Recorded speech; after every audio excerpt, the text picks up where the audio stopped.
Hey everyone, thank you for joining us for the special edition of the Mayor's Table. Today's episode is focused on the fiscal year 2023 budget presentation provided by City Manager Rob Mays at the May 10th public meeting. I hope you enjoy.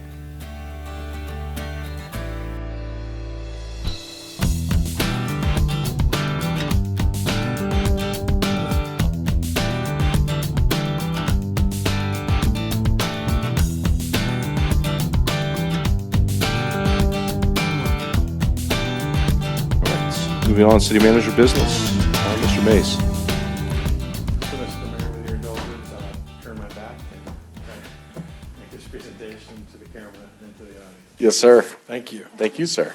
Thanks. Well, it's a great crowd tonight. We're strong and mighty out on the magic of the web, but in all seriousness, that's one of the great things about our technology. This meeting is both broadcast live and again is recorded, and we always get input and questions from the public as a result of this down the road. So I will say for those of you that may hear this on the website or on the stream, you can contact my office at any time, and we'll put up some email addresses here in a bit to ask any questions that you might have on the budget. So the budget process is a long and important one that we go through. The staff and department heads have really been involved in this budget in earnest since January. We're just now at the point of adopting the preliminary budget and then ultimately the final budget. So it goes back to, this is where there we go. Let's see if I can. All right, thank you. Ooh, that's pretty wild, that. So can you change it back to the dot? Yep. She had reservations about that one. So we've been involved again for quite some time. We've already had, this is in fact our fourth budget hearing in this process. Yeah, that's good. Perfect. Thank you. And this is the point where, again, we present it as required to the public, try to seek input, and then a week from tonight, we would adopt the preliminary budget. That's essentially what we call a placeholder budget with the state budget authorities, and then adopt a final budget 2 weeks tonight, and then that budget would go into effect on July 1st. By state statute, the city manager, in certainly consultation with our department heads and key staff, is responsible to present a budget to the Farmington City Council for their consideration and deliberation. That budget was formally presented 1 week ago, and then we're part of that public input process as they move towards a decision of adopting the budget. There's many important decisions that the City Council makes, but the ultimate legal appropriations of funds to carry out our mission and services is the most important responsibility that our council has. So there's some big picture items that kind of drive our organization and some unique factors. People talk a lot about, in organizations, benchmarking. That's a topic that's used a lot in government as well. You know, how many parks should you have? How many police officers should you have? What size budgets you have? Benchmarking is based on norms, and what we know about the city of Farmington is that we do not fall into hardly any normal benchmarkings. We are a very unique community. Well, we're still a relatively small city by terms of population in 45,000 range. We're actually a very large government operation. That's partially because we're a full-service community in terms of utilities, but our electric utility also expands to a broader area of all of San Juan County, about a 1,700-mile service territory. Additionally, we are the retail center for a much larger population. And in fact, the Four Corners region is actually more like a population of 300,000. So in any given daytime, we estimate our population to be about 100,000 people in the community, drawing from a population of 300,000. And so most of our services, most of our challenges, most of our opportunities are really much more in line of a community of 100,000 drawing from a surrounding population of closer to 300,000. And there's lots more good that comes from that than challenges, but there are challenges. And then baked in with that reality is another factor called the Metropolitan Statistical Area. This is a federal government population designation that is a very positive thing for us, but it also has, again, challenges. When the rest of the world hears the word Farmington, that's what they think and hear. It's, again, all of San Juan County, and it encompasses about a 1,700-mile square area. It includes, obviously, the incorporated areas of Farmington and all the other communities and the unincorporated areas of San Juan County. And, in fact, out into the Navajo Nation. There are areas within the Farmington MSA that don't even have running water or utilities. They are more like a third world country than, in fact, a very modern community. So we are the Farmington MSA. There's only 4 of these designations in the state of New Mexico, as you can see: Albuquerque, Las Cruces, Santa Fe, and Farmington. We are, of course, the smallest, but we are mighty for sure as an MSA. And so what happens is we occasionally get news that we don't like. We see national publications that make a generic or generality about Farmington.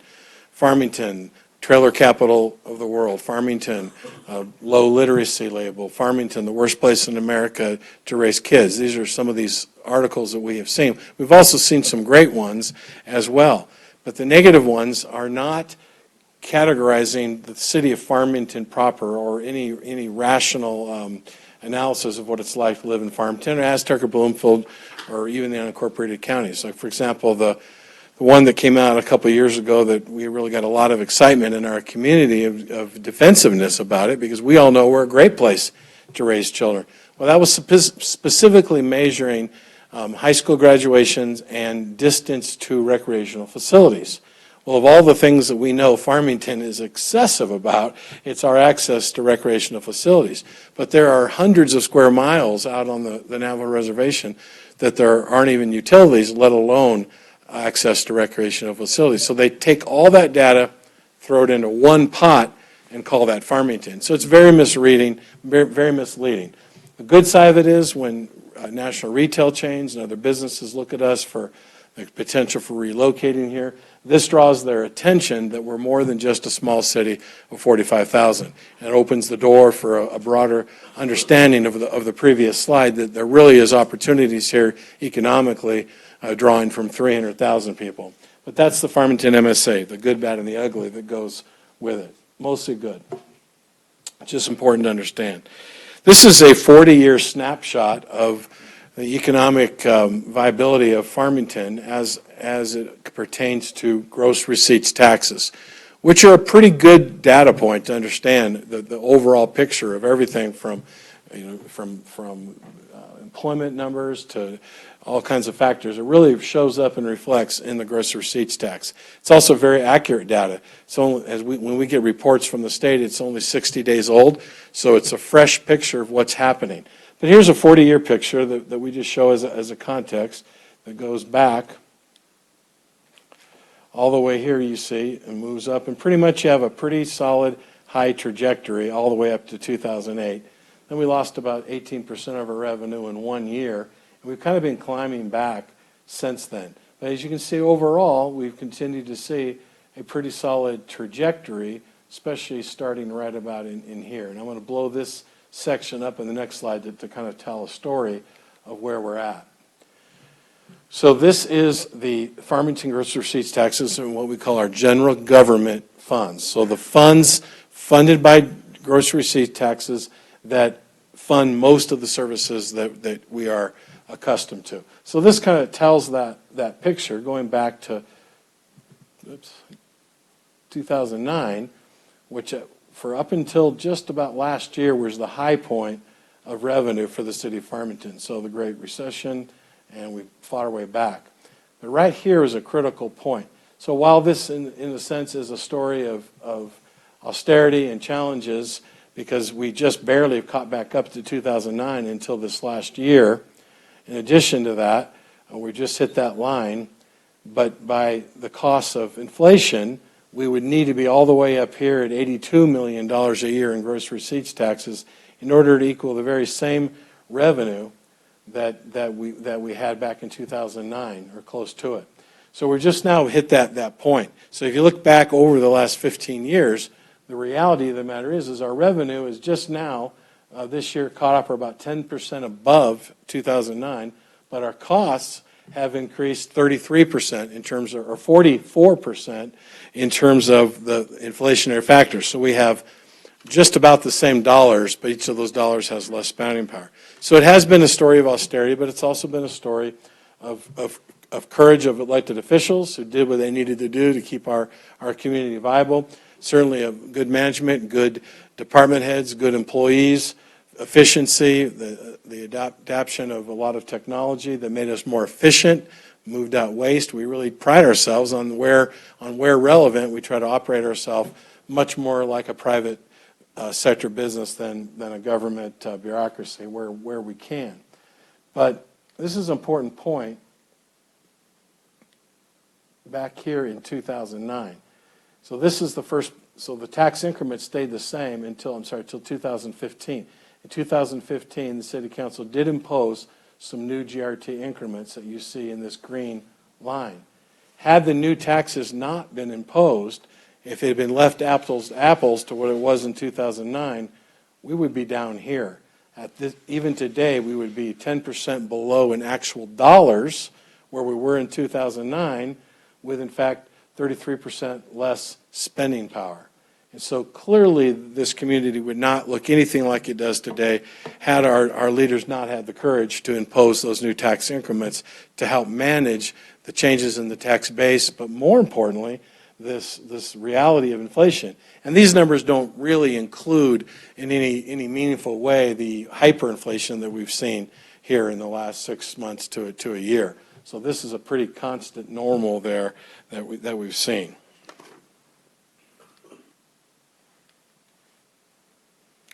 All right, so let's talk a little bit more about taxes. As I go around throughout the year, and the mayor does this as well, and gives presentations to different community groups, some of these slides that explain really how gross receipts taxes work, where they're collected, who collects them, which governmental entity utilizes them, is some of the information that people are the most interested in and, in fact, are the most shocked. So in the city of Farmington, effective on July 1, the tax rate will be 8.31% total. Currently, it's 8.375. So two changes have been adopted into law by the state and by the San Juan County Commission, changing their tax rates to go in effect on July 1. The state has decreased their tax revenue by 1/8, and San Juan County has increased their GRT tax rate by 1/16, dedicated towards EMS, a 911 call center, and mental illness and treatment. So those combined, that will move our rate to 8.31. But here's where it plays out, and here's where people are the most surprised about. The city of Farmington's tax rate is only 2.0625%, even though we pay 8.31% at the cash register. The rest of it goes to San Juan County and to the state of New Mexico. As you can see, the state of New Mexico gets by far the largest portion of the GRT collected. They collect 5% of that 8.31. The county collects 1.25 of that 8.31, and the city collects the 2.06. Broken down into every dollar of taxes paid, the city of Farmington only receives 25 cents for every dollar that's collected. The state, 60 cents. So we're only one component. The Farmington City Council only has control over their increments, that 0.25. And the county controls there, and the state controls there, and none of the other entities have any control or even influence over what the others do.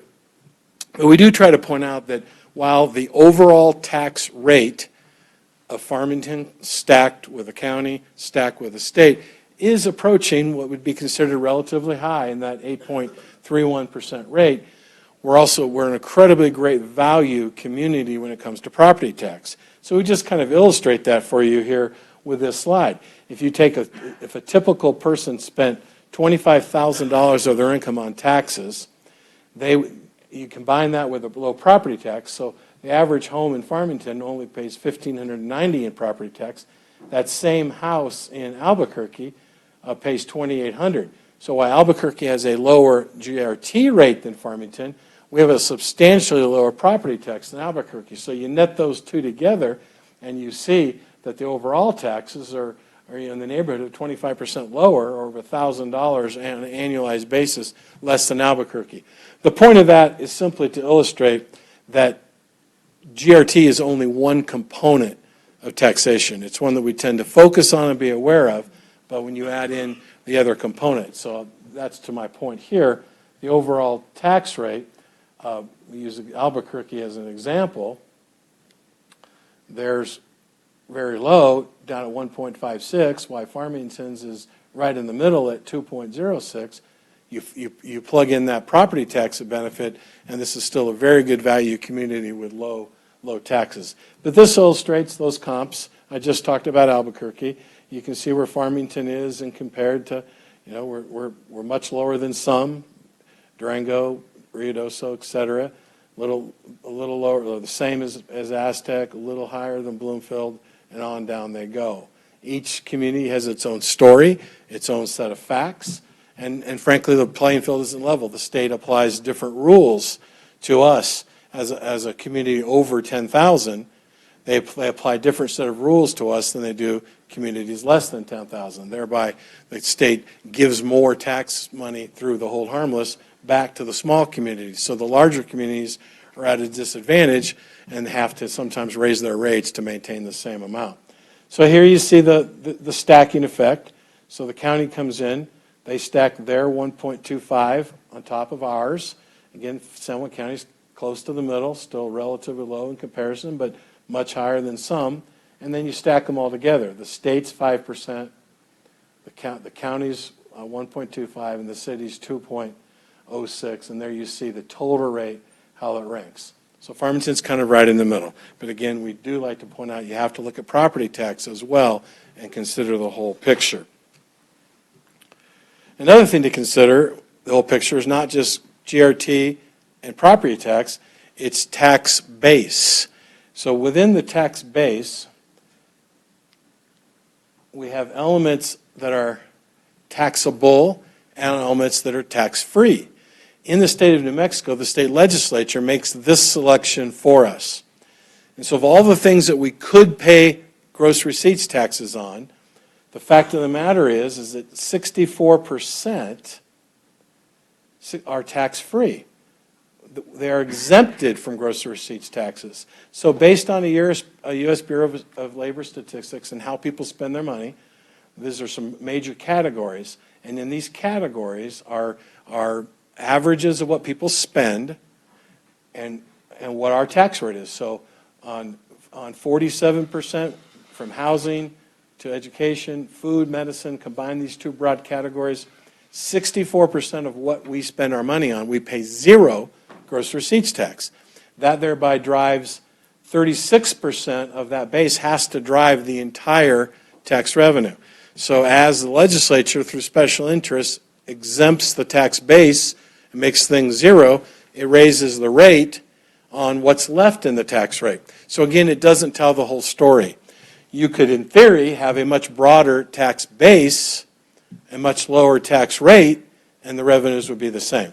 So it's important to take into account both property tax and comparatively low those are, that's compared to the GRT, and then this is very, very, very important. The fact is, the way people spend their money, according to the U.S. labor statistics, we actually are better off as citizens to have a higher tax rate on a smaller tax base in terms of what we actually spend. We're probably ahead most people. Now, from a standpoint of optics, I would certainly prefer, in theory, if the state of New Mexico would put everything in the tax base. In other words, we paid a little bit of GRT on everything, our tax rate would easily be, 40% of what it is now.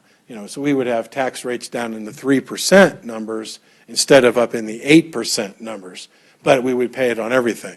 So again, you just have to understand the whole picture, and it's not, really self-evident to see that. Again, most people think they pay all their GRT to the city of Farmington. In fact, they pay most of their GRT to the state of New Mexico. So we just point out some of the options that are out there for the public to know in full disclosure. You say, how do the different cities have different tax rates? It's because the state allows a X number of increments that can be imposed, and then local governing bodies determine how many of those taxes, the increments they want to impose.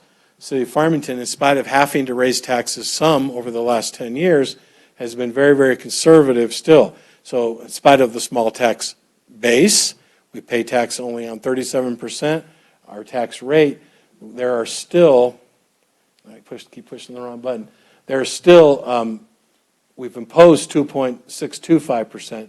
There's still 0.4375 unimposed, probably in the neighborhood of about $8 million of available tax revenue if the City Council would need to impose that. So they continue to maintain a lot of restraint in trying to keep our taxes low, balanced with quality of life, and maintaining the services that our public desires. Another component that's important, and we talk about not telling the whole story, is kind of, again, another way to view our tax rate is through the eyes of the average household median income. Average median income in the state or in Farmington is $55,000. By the time that leaves, and if you only pay tax on 36%, if you spent every single dollar of your taxable part of the tax base in Farmington, you would still only pay, believe it or not, $500 to the city of Farmington for all the services, police, parks, fire. The average household income would only be paying about $565. And the fact of the matter is we don't spend all of our money in Farmington. People spend it on vacation. They spend it at other places. And so I guess our point there is just to show through these average numbers that the actual tax rate may be high, the tax base is so small, and it adds up to a pretty good value for $500 a year, the average household, to get all the services that the city of Farmington provides, most of them, of course, for free or for very nominal, highly subsidized charges.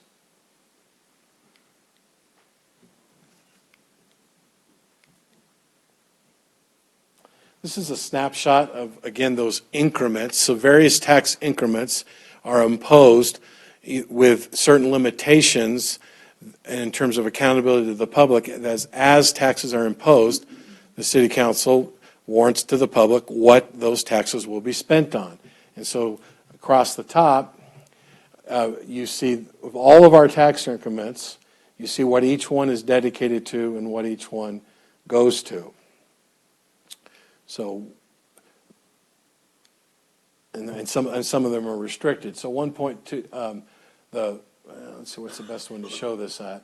These show these restrictions. The general fund can be spent on anything the city wants, but there's a 0.5% of taxes restricted that have to be spent on roads and streets. There's a 0.125 that has to be spent on parks. There's another 0.25 or 0.25% that's restricted to community transformation and economic development, and then there's a 0.125 restricted to public safety. So in general, as taxes are imposed, they are restricted to certain areas to be spent on, and the city is legally bound to ensure that happens. Property tax, again, we talked about when we compare general or gross receipts taxes to property tax. Why is Farmington such a great deal? It's because, again, great restraint that the City Council has placed on taxes. As you'll see, the City of Farmington is allowed by state law to impose 7.6 mils of taxing authority. The city has only imposed 2.25.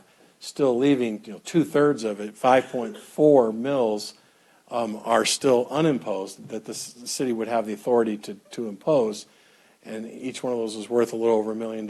So there's about $6 million of annual revenue available in unimposed property taxes by the city.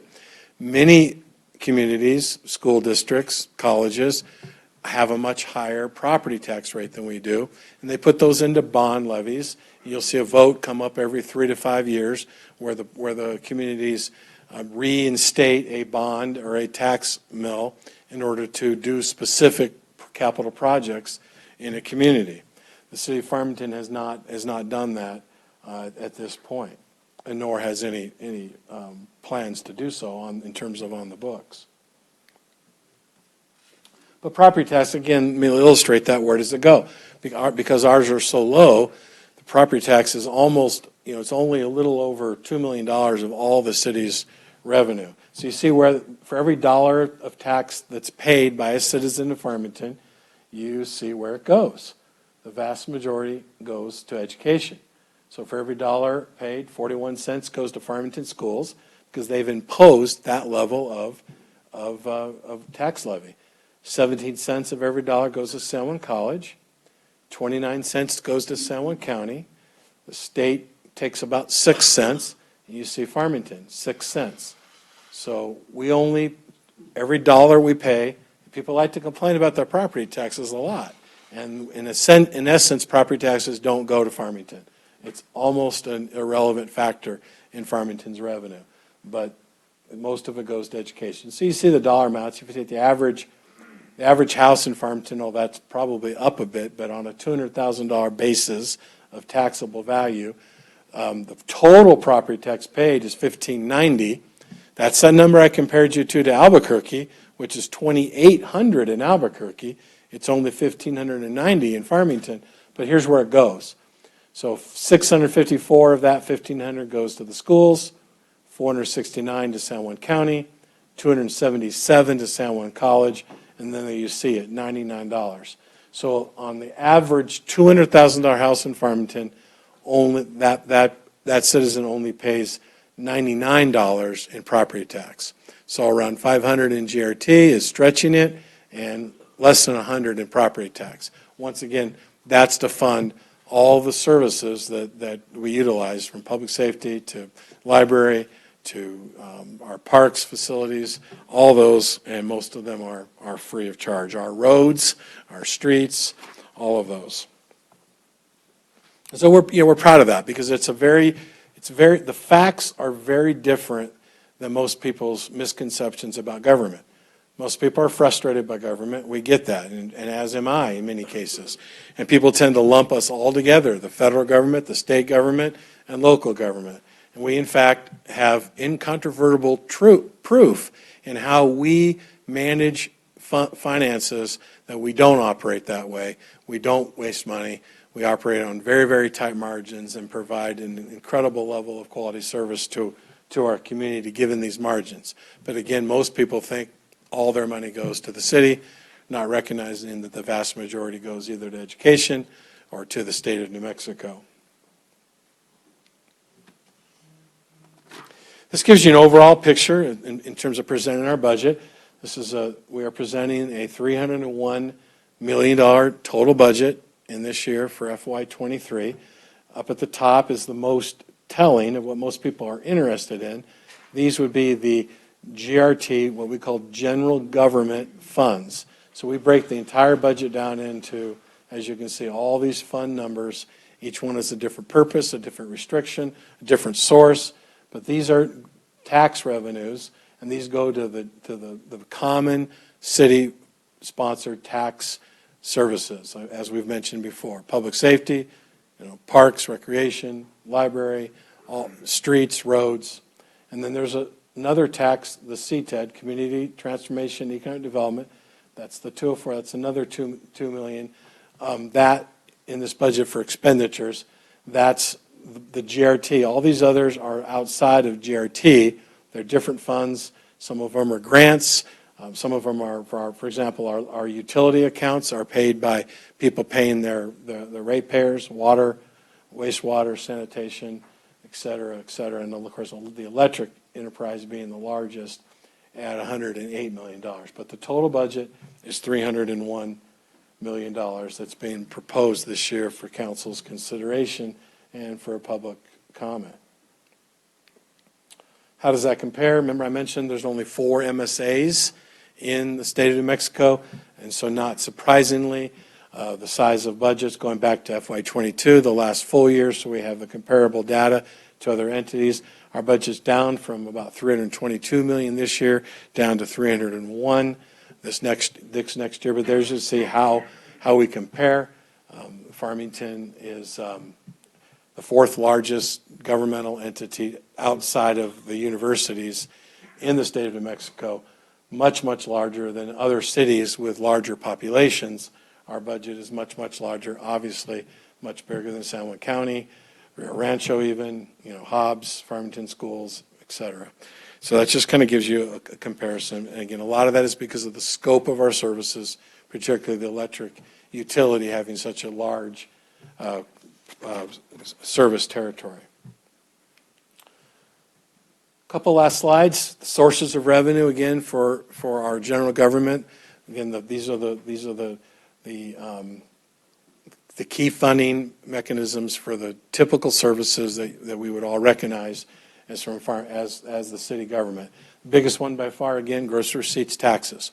We live and die, 75% of our revenue is based on gross receipts taxes. And so municipal, and this is essentially established by the state of New Mexico, kind of that breakdown and ratio. The school districts, the counties tend to have a more diversified revenue source.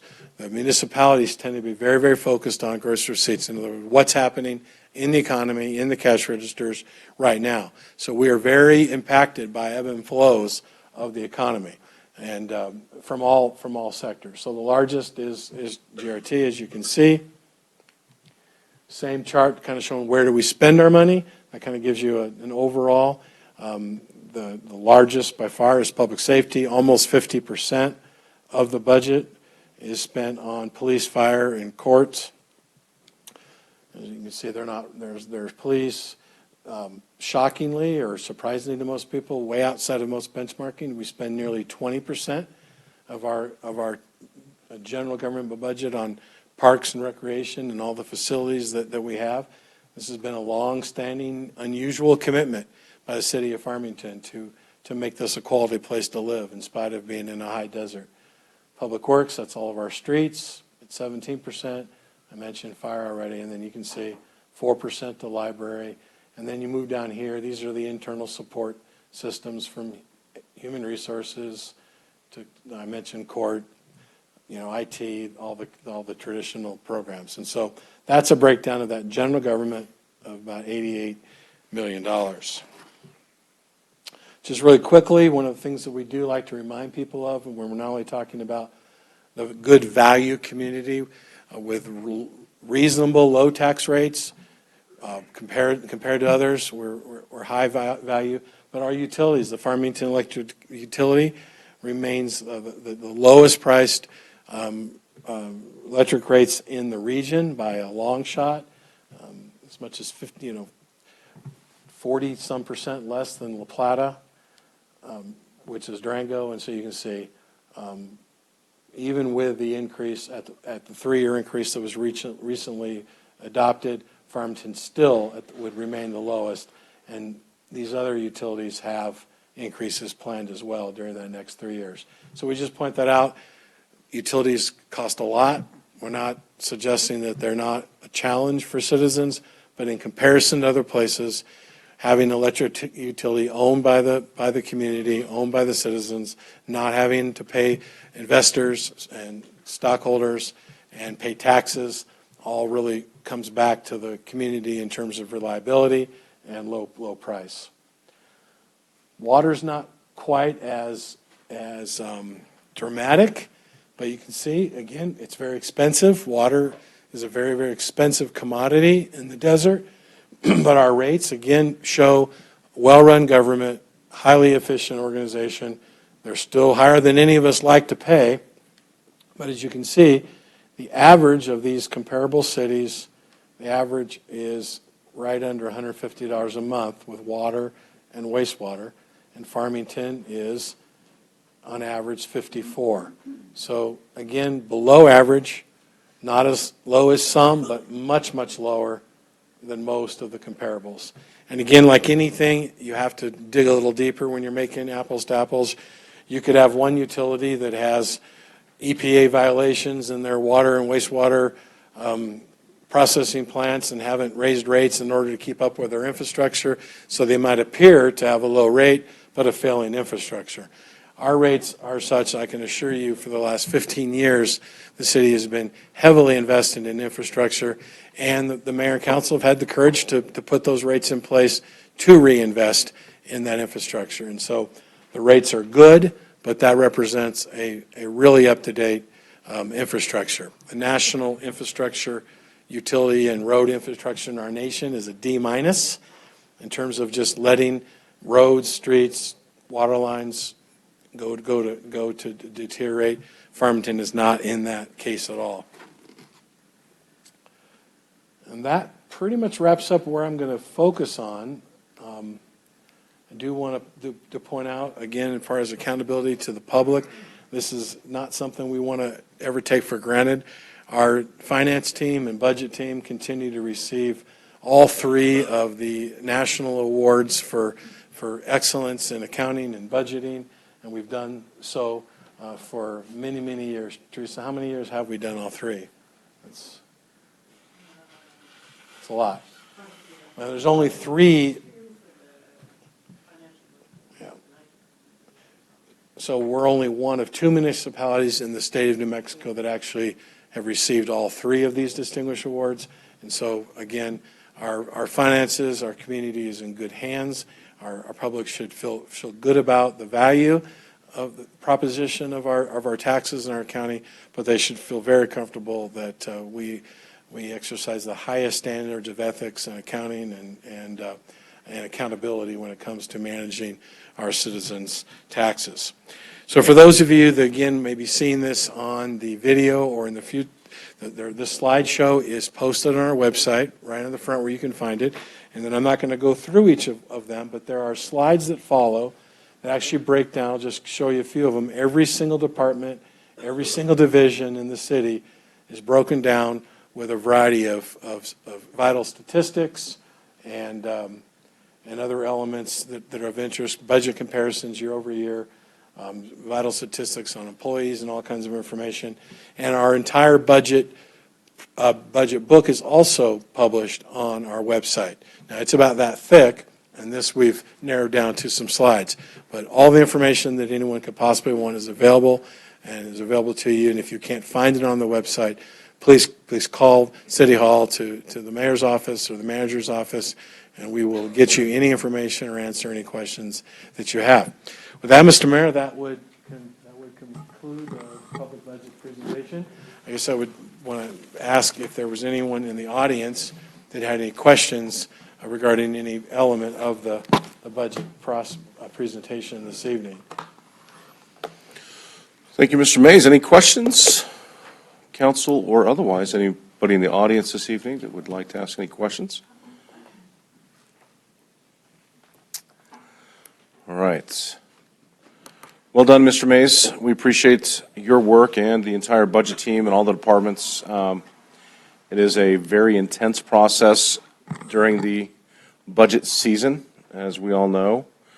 It's not an easy task to put these together, but I do appreciate the excellence and the way that we manage our community's dollars. So thank you. Council, any questions regarding that item? And the city budget is up for final action 2 weeks from today? Yes, Mr. Mayor. Yes, Mr. Mayor. Next week would be the adoption of the placeholder budget that we are required to submit to the state, and then the final budget a week after that. Okay. All right. Moving on this evening, we are under city attorney business. City Attorney Brickell. Hope you all enjoyed that presentation by Mr. Mays. The budget is one of the most important things we do as elected officials here. Getting your input is critical. We ask you to stay engaged in these processes. You have elected representatives in each district here in your city. And you can get more information on the budget specific to not just the budget presentation and the slides that were provided, but the full budget. All of that is available on our website at fmtn.org. Again, fiscal responsibility is a key to how we have sustained ourselves throughout these years. And there's been some really tough years since 2008. For the first time, I think, since 2008, 2009, we've actually reached a new pinnacle, so to speak, a new peak in available funds for your local services. So it's a good time to be here in the city of Farmington. There's a lot of energy in our community right now, and we just encourage you to stay involved, stay engaged, and support where you can. It's your community. We need to take ownership for it. Local government can't do everything that we want to see done, and that's why it's up to us to create the city that we want to live in. Thanks for tuning in.